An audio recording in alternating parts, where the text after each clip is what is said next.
I found out my God-fearing boyfriend was cheating on me during Bible study week. He told me, God is calling me to take a break from us, while his dating app notifications lit up his phone. For months, I thought I was the crazy one, overreacting, insecure, too emotional.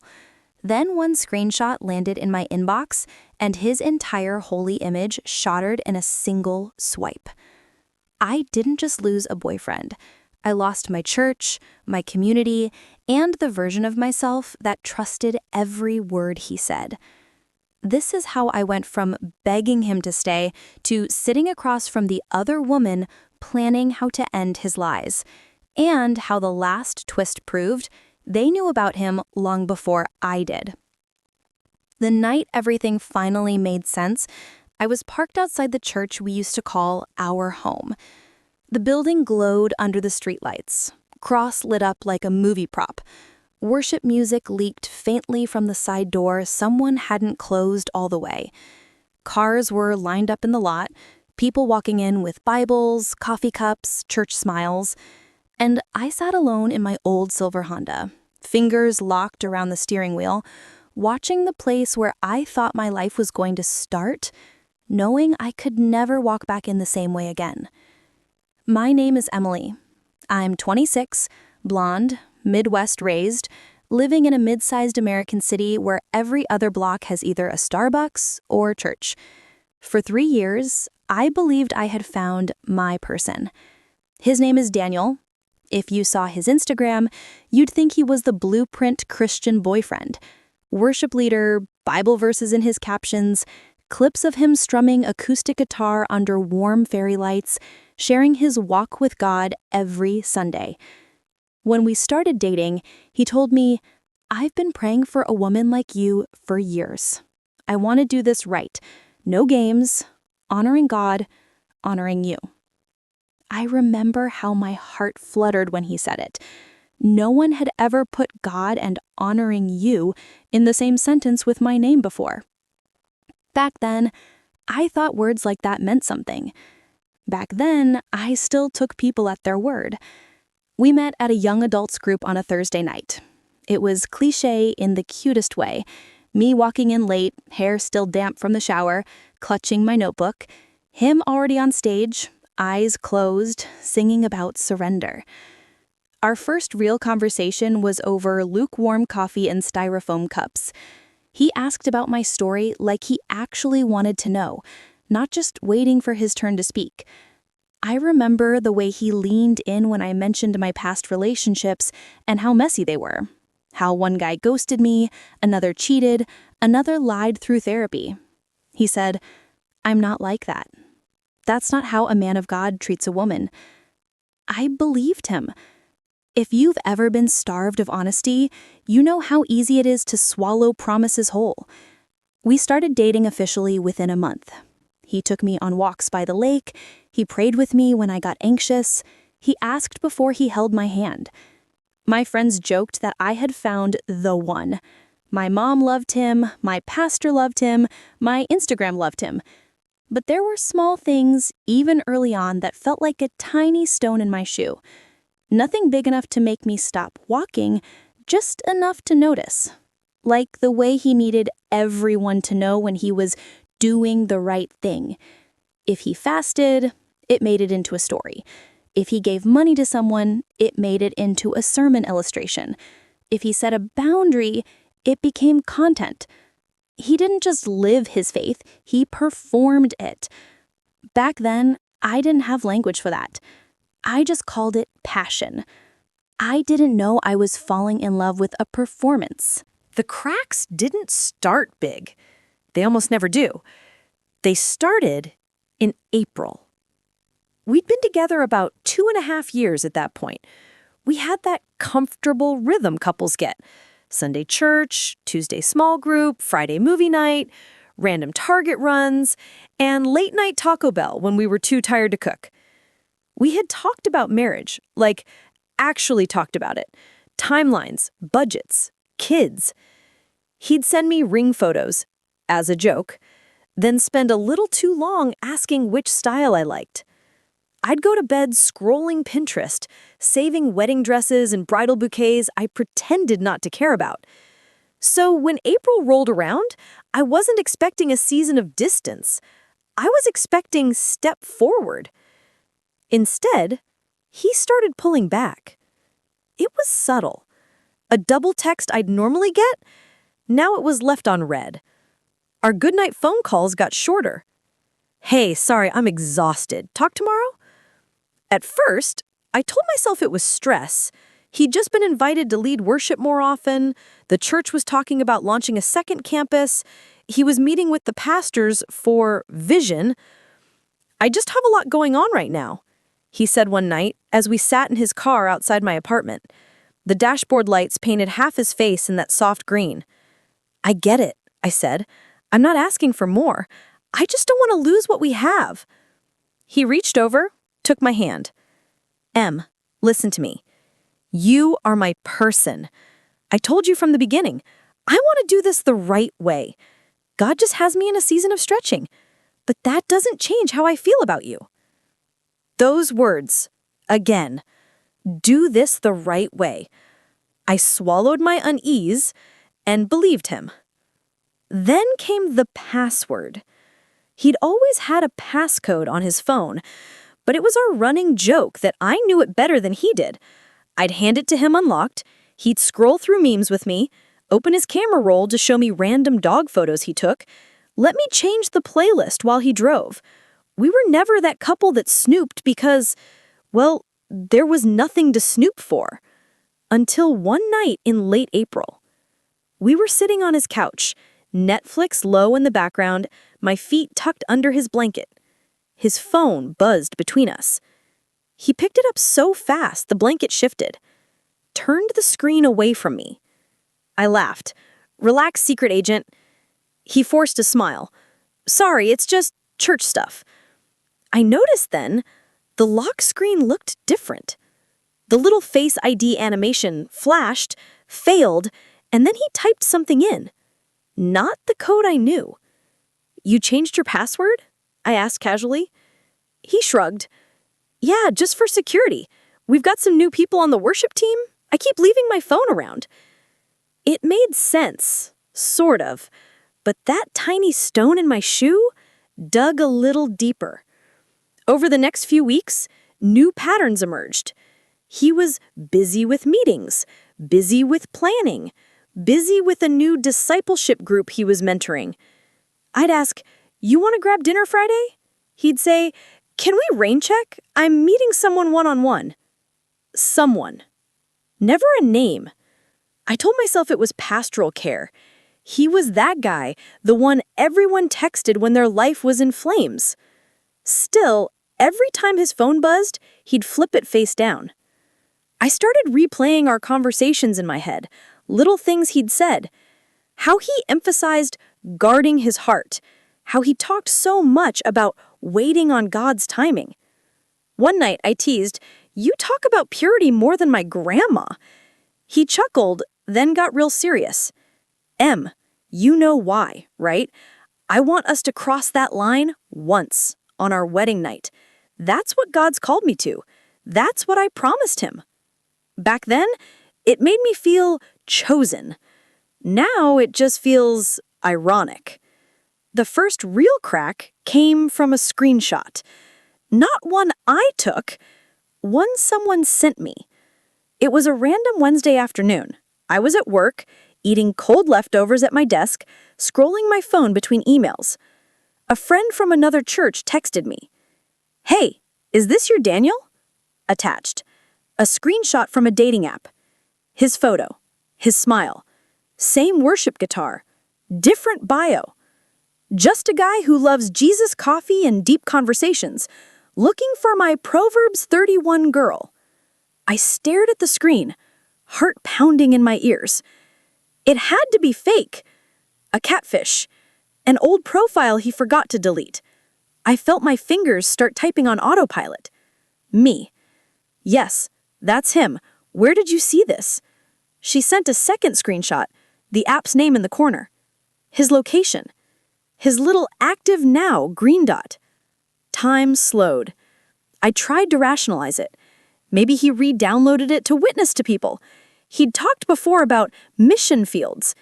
Maybe his account hadn't updated after he deleted it.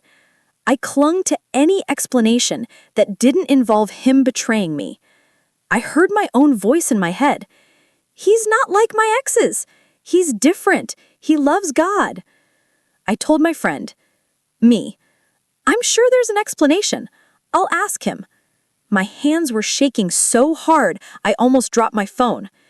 I didn't know it then, but that tiny green dot on a dating app was the first visible crack in the image he had built. And once you see a crack, you can't unsee it. I didn't confront him right away. I wish I could say I did. I wish I could say I immediately respected myself enough to call him out. But the truth is, when you love someone, your first instinct is often to protect the version of them you fell for. That night, we had plans to grab coffee after midweek service. I almost canceled, but some stubborn part of me wanted to look him in the eye, give him a chance to explain. We sat across from each other in a dim corner of a small coffee shop. The overhead light made his hair look extra golden, his Bible open between us like some kind of shield. "How was your day?" he asked. I stared at his face, at the lips that had told me I was God's answer to his prayers. "It was interesting," I said. "Yours?" He launched into a story about a meeting, a new worship set, how God was really moving in the church right now. I watched his hands, the way he animated each point, the way he smiled. Every time his phone buzzed on the table, he tapped the side button without looking. Finally, when there was a break in his monologue, I took a breath. "Hey, I need to ask you something." He leaned back. "Okay, what's up?" I pulled out my phone, opened the screenshot my friend sent, and turned my screen toward him. "Is this you?" For a half second, his eyes widened. Then his face smoothed over. Where did you get that?" "Is this you?" He sighed, ran a hand through his hair. "Yes, it's me, but it's not what you think." I almost laughed. Of course it wasn't. That line should be copyrighted.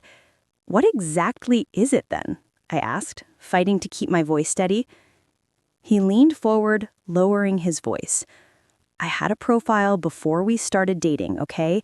I deleted it when we got serious. I guess it never fully cleared or something. You know apps, they're glitchy." He said it with just enough confidence that if I hadn't seen that green, active now dot, I might have believed him. "Why is it showing you as active?" I asked. "Because I logged in a couple weeks ago to check if it was still there. I didn't want you to stumble across it and freak out. I should have told you. I'm sorry."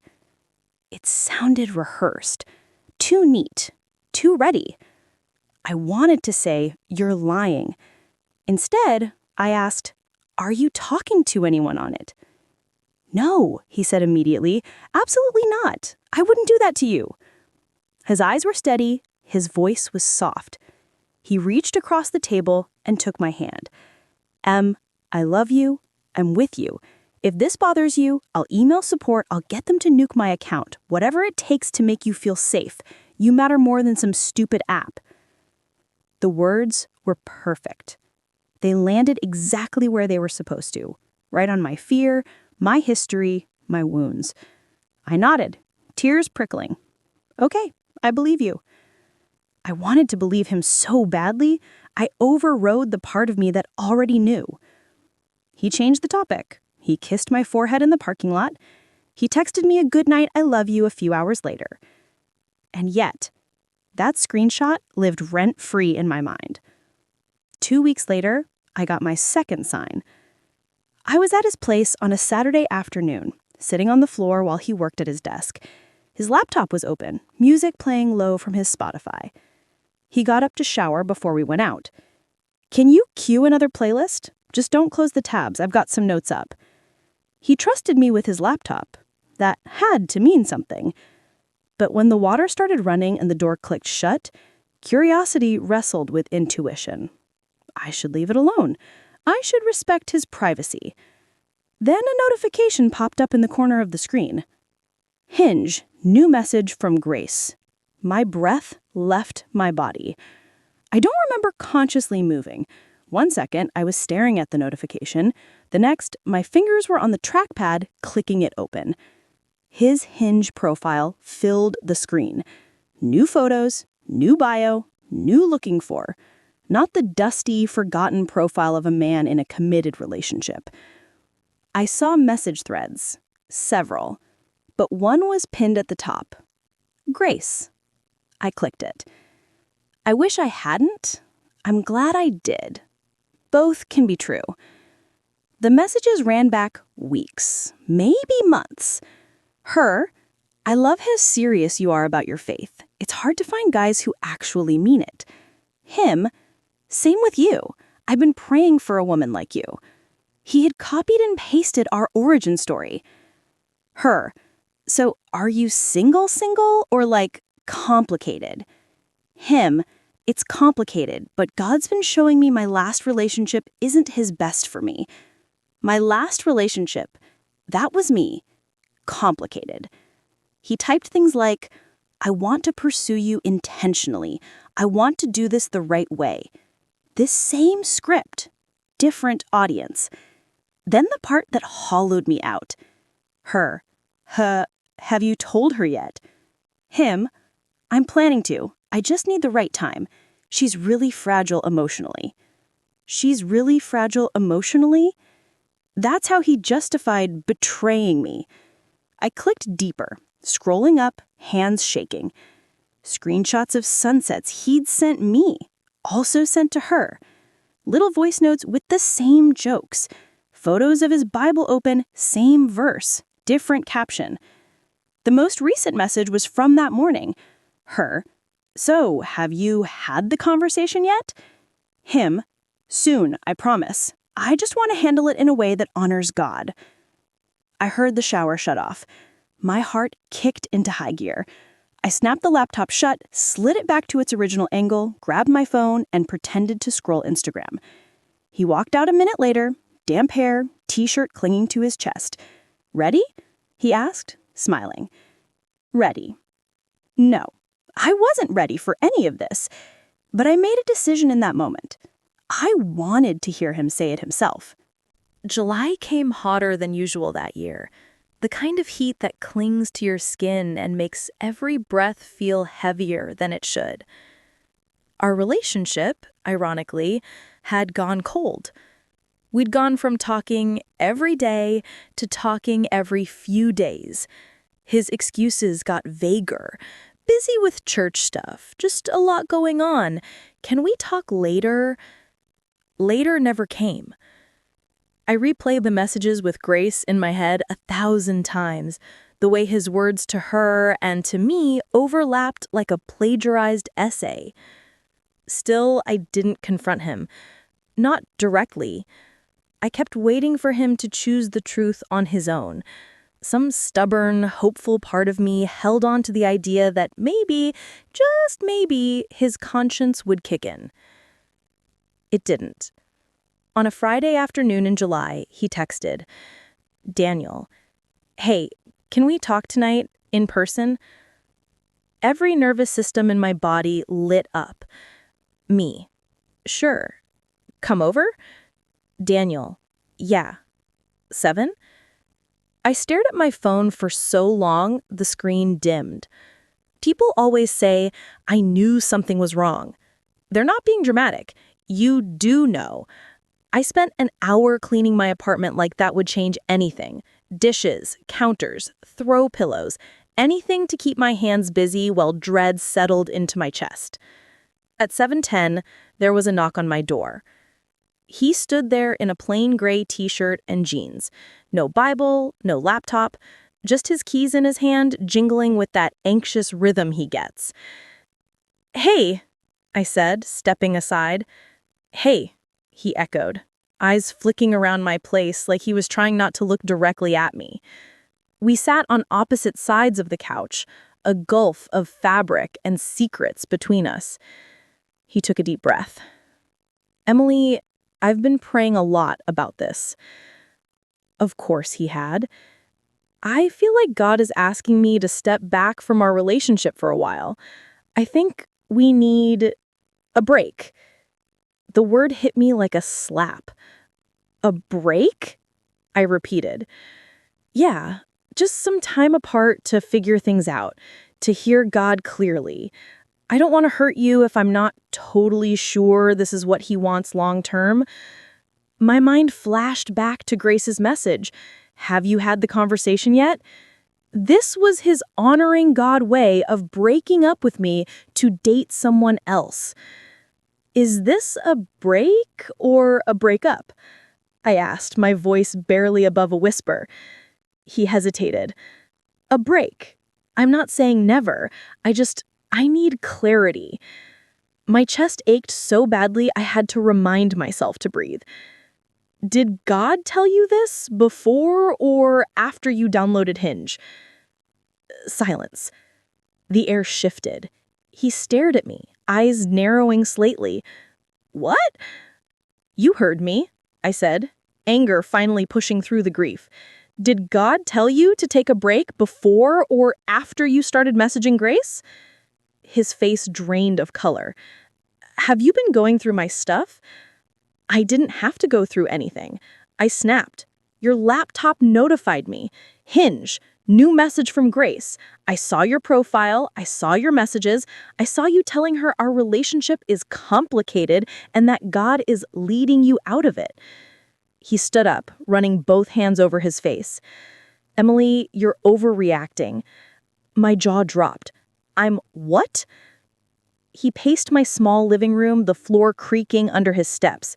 Yes, I talked to someone, but I didn't cheat on you. Messaging someone on a dating app while you're still with me is cheating, I said, my voice shaking. Telling her you want to pursue her while I'm still believing we're talking about marriage is cheating. He turned on me. I never touched her, he said, like that was the magic line. I never slept with anyone. I was praying about it, trying to figure out what God wanted. Did God also tell you to call me fragile? He froze. How do you know I said that? Because your messages were right there, Daniel.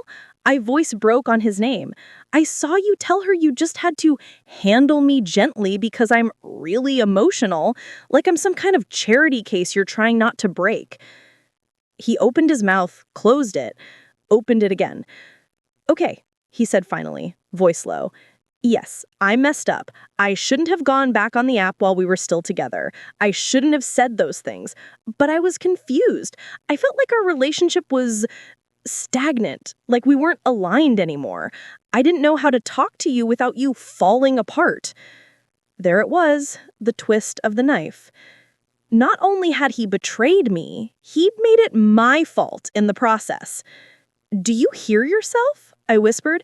You talk about faith, loyalty, integrity. You stand on stage every Sunday telling people to honor God with their relationships. And then you shop for your next girlfriend while you're still with me and blame it on confusion? He looked at me like I was missing the point. I'm trying to be honest with you now. No, you're trying to make this feel holy. We stared at each other for a long, heavy moment. Finally, he said it. I'm going to pursue a relationship with Grace. The world went quiet. He said it calmly, like he was telling me he'd chosen a different song for worship. So, this break isn't a break. You're ending us. He swallowed. I'm leaving the door open for whatever God wants in the future. I almost laughed at the audacity. You're leaving the door open? I repeated softly. In case Grace doesn't work out? Silence answered. Tears burned my eyes, but I refused to let them fall in front of him. If he wanted to see me fragile, he'd have to use his imagination. Get out, I said finally. He blinked. Emily, come on, don't get out. Something in my voice must have convinced him because he picked up his keys and walked to the door. He paused with his hand on the knob. For what it's worth, I'm grateful for you, he said softly. I hope you someday learn the difference between preaching about integrity and actually having it. He left. The door clicked shut, and I collapsed. I cried the way your body cries when it's not just about one person, but every person who ever broke a promise. Days blurred. Nights felt endless. He kept posting like nothing happened. Worship sets, Bible verses, stepping into a new season, trusting God. I unfollowed him, blocked him, deleted our photos. It hurt like ripping off my own skin.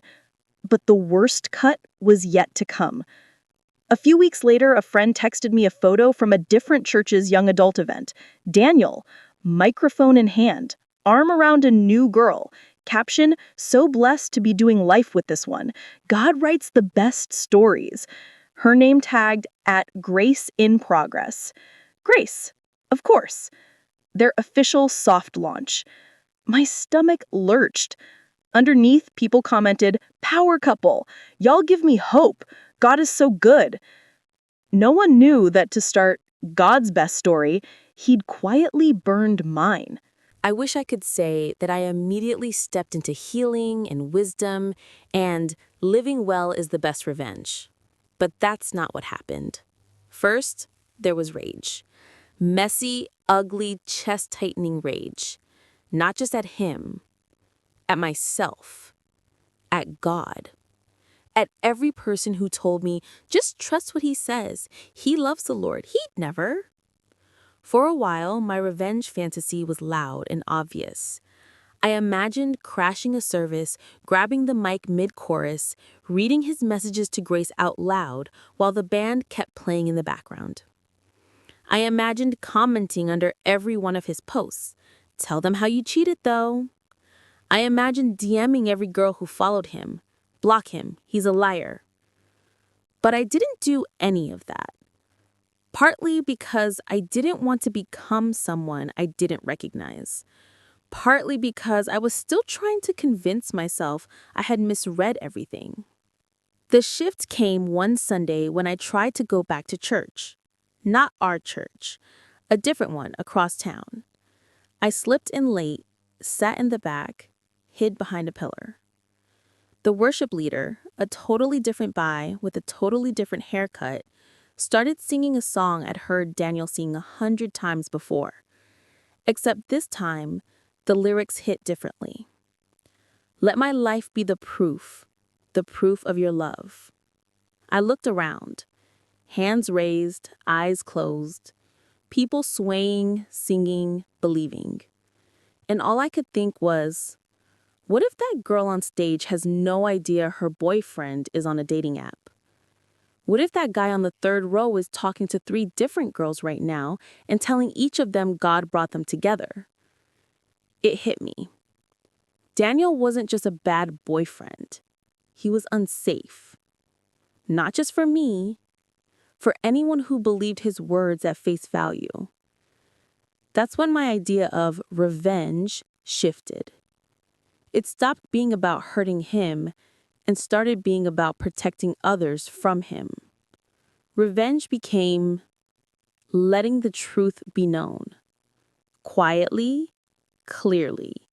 No screaming on stage, no dramatic Instagram exposes. Just truth. Off the record, directly to the people who needed to know. It started with Grace. For weeks I told myself she didn't deserve my help. She knew he'd been in a relationship. She'd pushed him to have the conversation. She'd wanted him anyway. But the more I thought about it, the more I realized we were both living inside a version of Daniel's story that he had crafted for us. He told her I was fragile, emotional, unstable. He probably told her I'd moved on, that it was been the problem.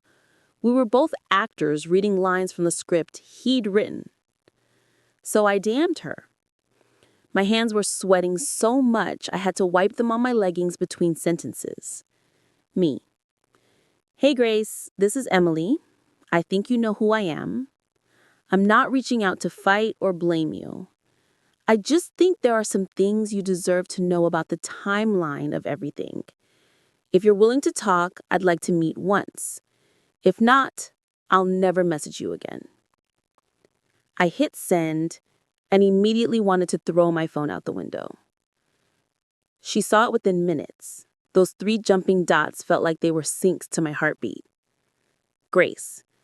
Hey, yeah, I know who you are. I've actually wanted to talk to you too. That I did not expect. We agreed to meet at a neutral place, a small cafe across town where neither of us knew the baristas.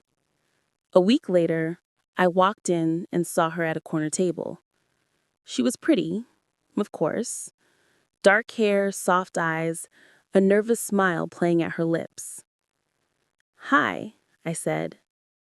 "Hi," she replied, standing halfway up, then deciding against a hug and sitting back down. Do you want anything to drink?" "I'm good," I lied. My stomach was too knotted for coffee. We sat in awkward silence for a moment, both fidgeting with our cups. Finally, she said, "I'm really sorry, by the way, for everything. I never wanted to be the reason someone got hurt." Her voice cracked. I took a breath. "Can I just ask, when did he tell you he was single?" She exhaled, dropping her eyes to her drink. "He told me he and his girlfriend were on a break, that it had been coming for a while, that things were unhealthy, that you didn't support his calling." Of course. I pulled my phone out of my bag, opened my notes app. "I'm going to walk you through a timeline. You can tell me if it matches what he told you." I had spent hours putting it together. Dates of screenshots, messages, photos, posts. It looked like a case file. As I read, I watched her face change. "At this point," I said, pointing to a date in April, "we were still very much together. Talk of marriage. No break. Nothing. This is the same week he first matched with you." She winced. "He said you had already pulled away." "No," I said simply. "I didn't.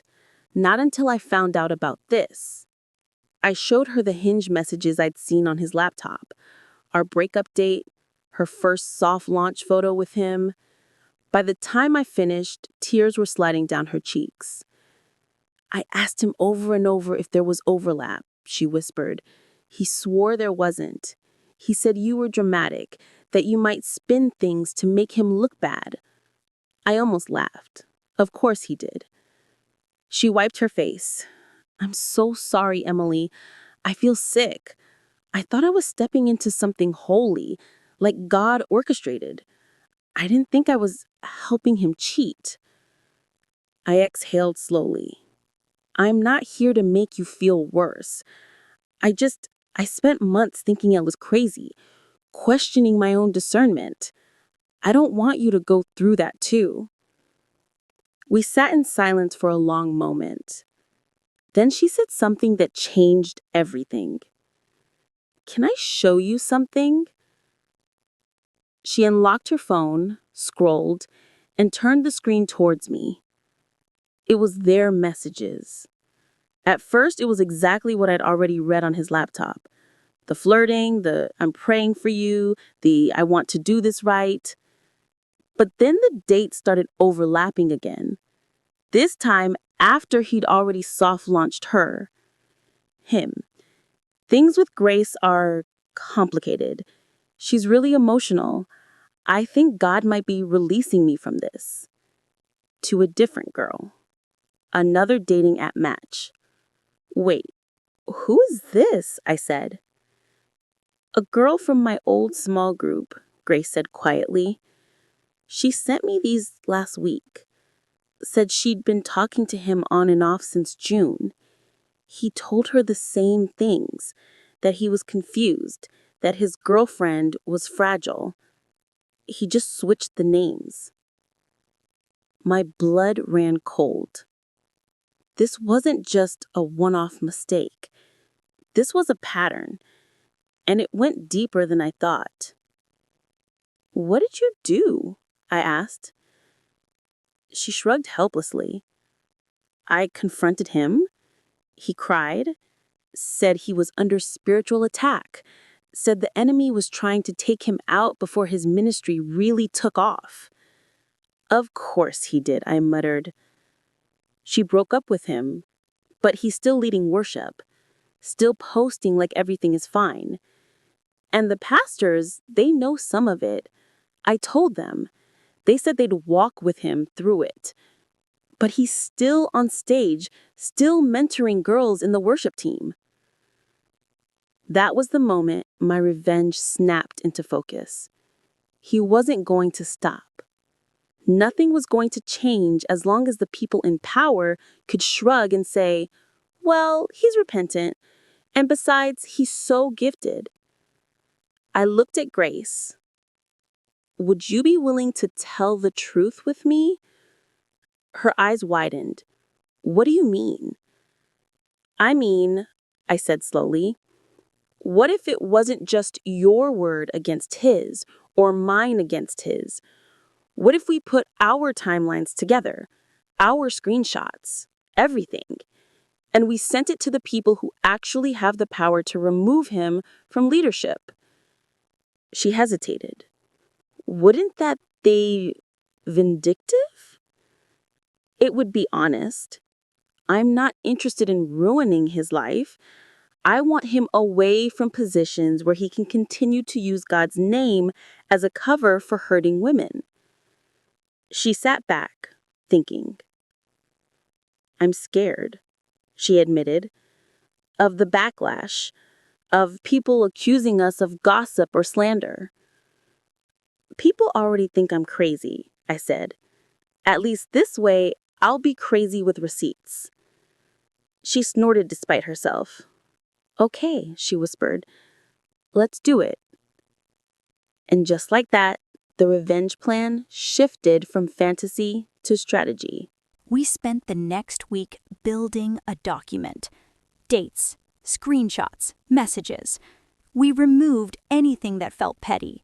We kept what mattered. Evidence of deception, overlap, manipulation, spiritual language used as a shield. We wrote a joint letter at the top. It wasn't a rant. It wasn't a hit piece. It was calm, clear, factual. We addressed it to the lead pastors and elders of the church. We are not writing this out of bitterness, one line read. We are writing because we believe integrity matters more than image, and because we do not want other women to be placed in emotionally or spiritually unsafe positions. We signed it together. My heart pounded as I hovered over the send button. You ready? Grace asked over FaceTime. No, I said, but I'm going to do it anyway. I clicked. For a few days, nothing happened. No response, no email, no phone call. I assumed they were ignoring us.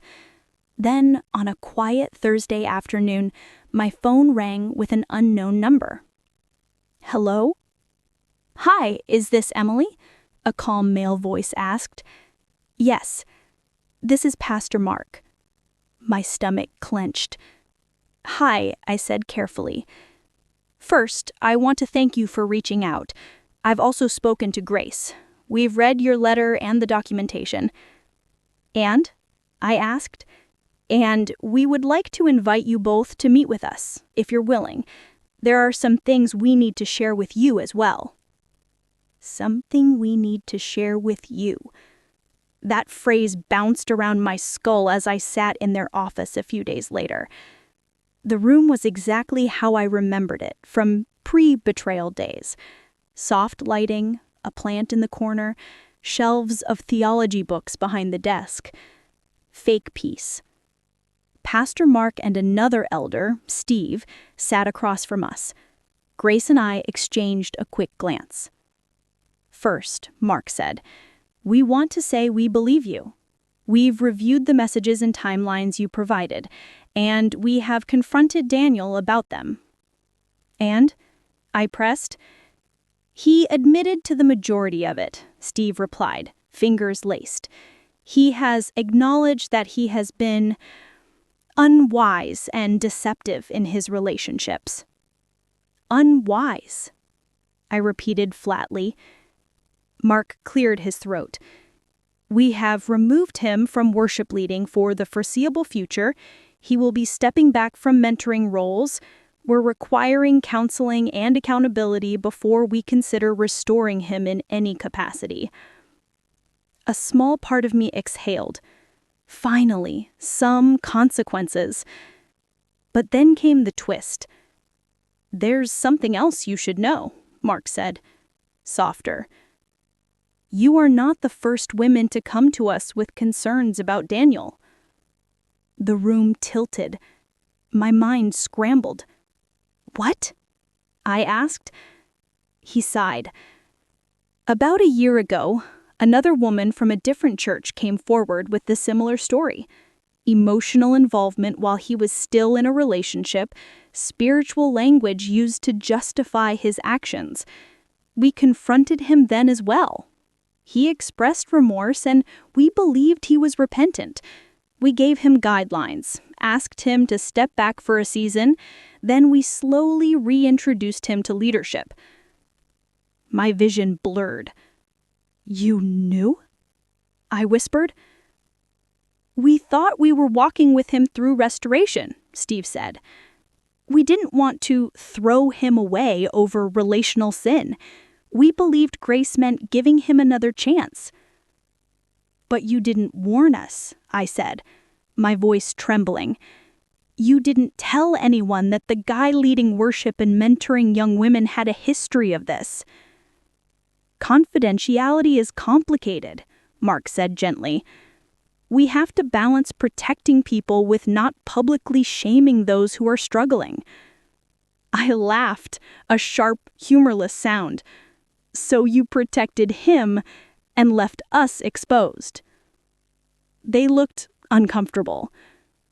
"We're sorry," Mark said. "We see now that we underestimated the pattern. That was a failure on our part."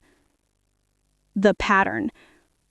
That word, pattern, hit me harder than anything else. This wasn't just my story, or Grace's, or the anonymous girl from another church. He had been doing this for years. And the people in charge had chosen silence over safety. The anger that rose in me wasn't wild anymore. It was focused. "I appreciate you meeting with us," I said slowly. "I appreciate the apology. But you need to understand something. When you keep things like this confidential, you're not just protecting a struggling leader, you're creating an environment where women like us doubt our own discernment, where his public gifting outweighs our private pain." Grace nodded, eyes glistening. "I thought I was crazy," she said softly. "I thought maybe I misread everything. Knowing he's done this before, it changes how I see all of it." Mark swallowed. "You're right," he said simply. "We're going to have to reconsider how we handle these situations in the future." "Good," I replied. "Because there will be a future. Maybe not with him, but with someone else, some other gifted person who knows exactly what to say from the stage, and something very different in private. And if you keep choosing image over truth, more people will get hurt." They didn't argue. They just looked tired. As we left, Mark stopped us at the door. "One more thing," he said. "We're not asking you to stay quiet. We only ask that whatever you share truthfully, without embellishment. People need to hear your stories. God can still use them." I almost smiled at the irony. For years, I'd sat in those chairs listening to men tell stories about women as sermon illustrations. Now my story was leaving this office with me, ready to be told on my own terms. That was the twist. Not just that Daniel had a history, but that the system around him had known and done the bare minimum. That day, I realized my revenge wasn't just against him, but against the culture that enabled him. not with lawsuits or public smear campaigns, but with the one thing they couldn't control: my voice. Healing wasn't linear. I wish I could say that after that meeting with the pastors, everything inside me clicked into place. Instead, it felt like I'd ripped the bandage off a wound that had never properly healed in the first place. Therapy became my weekly non-negotiable. At first, all I did was cry and repeat the same questions. How did I miss it? Why did I stay after the first red flag? Does any of my faith even mean anything if people can abuse it like this? My therapist didn't give me quick answers. She gave me better questions. What made his words feel so safe to you? When was the first moment you felt something was off? What would it look like to trust your gut as much as you trusted his God talk? I started journaling again. Not pretty Pinterest quote journaling. Messy, rage-filled, tear-stained journaling. I wrote letters I never sent. To him, to the pastors, to my younger self. At night, when the ache got louder, I reminded myself of the facts. I had not imagined it. I had not overreacted. His actions were not a reflection of my worth. Slowly, the fantasies of dramatic revenge faded. I didn't want to show up at his church and scream. I didn't want to hack his social media. I wanted something quieter, but harder. To live a life that was aligned, where my words about love, faith, and integrity actually matched my actions. Grace and I kept in touch. It was awkward at first. Being friends with your ex's ex almost feels illegal. But we became something like sisters in survival. We'd send each other memes about red flags, process our lingering anger, encourage each other to go to therapy, to eat, to sleep, to not text him back when his name popped up out of nowhere with some vague, "Hope you're doing well." Yes, he tried. Months after he'd been quietly removed from leadership, he texted me from a different number. "Hey, Emily, I've been doing a lot of reflecting. I just wanted to say I'm sorry for how things ended. I realize now I hurt you deeply. I'm not asking for anything, just your forgiveness." My fingers hovered above the keyboard. Old me would have written a 4-paragraph response, dissecting everything, offering closure he didn't deserve. New me typed exactly 3 words. "I forgive you." Then I blocked the number. Forgiveness for me didn't mean trusting him. It didn't mean excusing him. It meant I was done carrying the weight of what he'd done as if it were my permanent identity. My revenge ultimately was refusing to let his failure define my future. I started visiting different churches, and eventually I found a small one that met in an old movie theater. The pastor there rarely posted online. The worship leader wasn't trying to launch a music career. People brought casseroles to sick families without taking pictures. It was strange and healing. I volunteered quietly. I sat in the middle rows. I sang when I felt like it. No one knew my story at first. I kept it tucked close, like a fragile glass thing. But over time, when other women shared their own stories of being lied to, cheated on, manipulated by good Christian men, I started offering mine. Not as a cautionary tale that ended with, "But then I met my perfect husband and it was all worth it." Just as it was. Messy. Painful. Still in progress. Somewhere along the line, someone said, "You should record this. Other people need to hear it." So I did. I sat in my car outside the old church building, the place where Daniel had once led songs about love, and I recorded a voice memo. I talked about the dating app, about grace, about the pastors, about the twist, about the quiet revenge of telling the truth and refusing to play along with the performance. That recording eventually became a video. That video became a story time. And that story time, is the one you're listening to now. If you're still here, still listening, it probably means something in my story sounds like something in yours. Maybe your person didn't hide behind faith. Maybe it was mental health or work stress or I'm just not ready for commitment. Maybe they used big words about loyalty and integrity and then ripped those words apart with their actions. If no one has told you this yet, let me be the first. You're not crazy. You didn't imagine the crack. If you felt something was off, it's because it was. Words are easy. Performances are easy. It's actions repeated over time that tell you who someone really is. Daniel's greatest betrayal wasn't just that he talked to other women. It's that he used God as a prop in his performance, that he twisted his language to make his betrayal sound holy. For a while, I thought my revenge had to look like his downfall. But the truth is, I don't need to watch his life implode to heal. My real revenge is this. I know my worth now. I trust my gut now. I hold people's words loosely and their actions closely. And I refuse to let anyone use God's name as a mask to hide what they're really doing behind my back. If you're in a relationship where the words don't match the actions, let my story be your permission. You don't have to wait for the final catastrophic betrayal to leave. You are allowed to honor the truth you already see. Because in the end, character isn't defined by the promises we post about. It's defined by the choices we make when we think no one is looking. Thank you for staying with me through this entire story. If you're healing from your own betrayal, I hope my scars made you feel a little less alone tonight. Remember, people can fake their words, but they can't fake their patterns forever.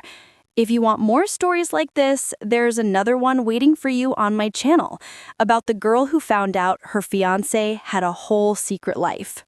I'll see you there.